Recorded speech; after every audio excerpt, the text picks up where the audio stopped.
Na técnica de compressão do ilho, o terapeuta vai se posicionar posteriormente ao paciente.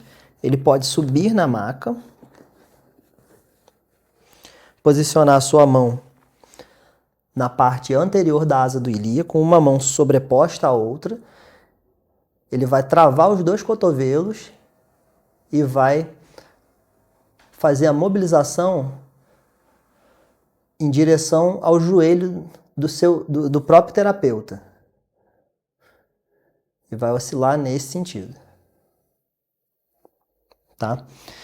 Sempre pesquisando, sempre buscando dor na região da articulação sacroilíaca. Então ele vai fazer isso de um lado e a mesma técnica será repetida no ilíaco do lado contralateral.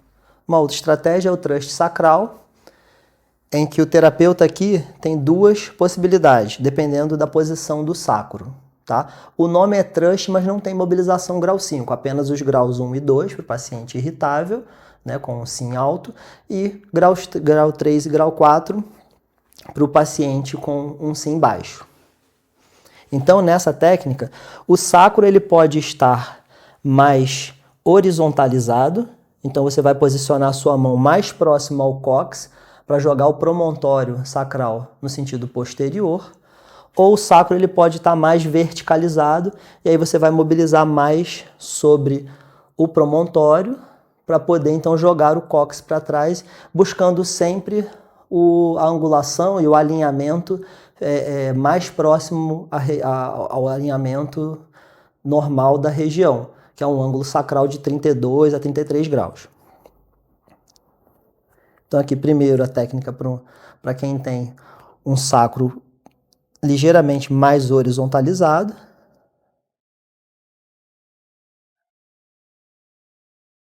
O terapeuta ele também pode subir na maca.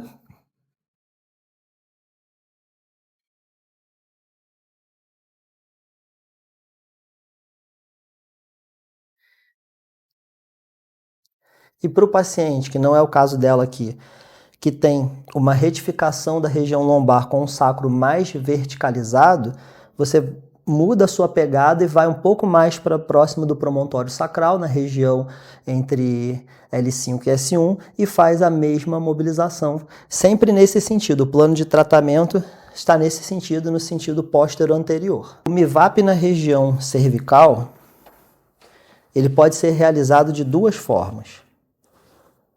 Uma, com o polegar do terapeuta sobre o processo espinhoso do paciente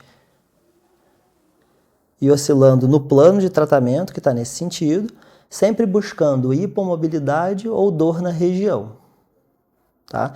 E caso o terapeuta encontre hipomobilidade ou dor, ele deve oscilar até que a dor diminua ou a mobilidade seja resgatada. Uma outra estratégia é o terapeuta posicionar o seu pisiforme sobre o processo espinhoso do paciente e também realizar as oscilações. Nesse caso, eu gosto muito de realizar as técnicas para o paciente que está com quadro álgico mais agudo.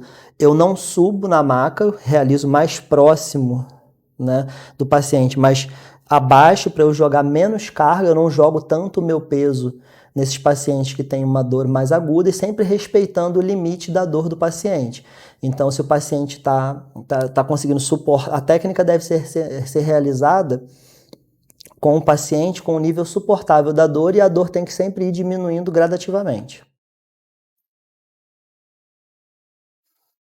Para os pacientes que estão com um quadro crônico e que pode ser realizada uma mobilização em grau 3 e grau 4, aí o terapeuta ele pode subir na maca com o auxílio da escada também, posicionar o seu pisiforme sobre o processo espinhoso do paciente e aqui ele mantém o cotovelo firme e ele pode então jogar um pouco do peso do seu corpo para facilitar a oscilação, mas sempre no plano de tratamento. Dói, Maria?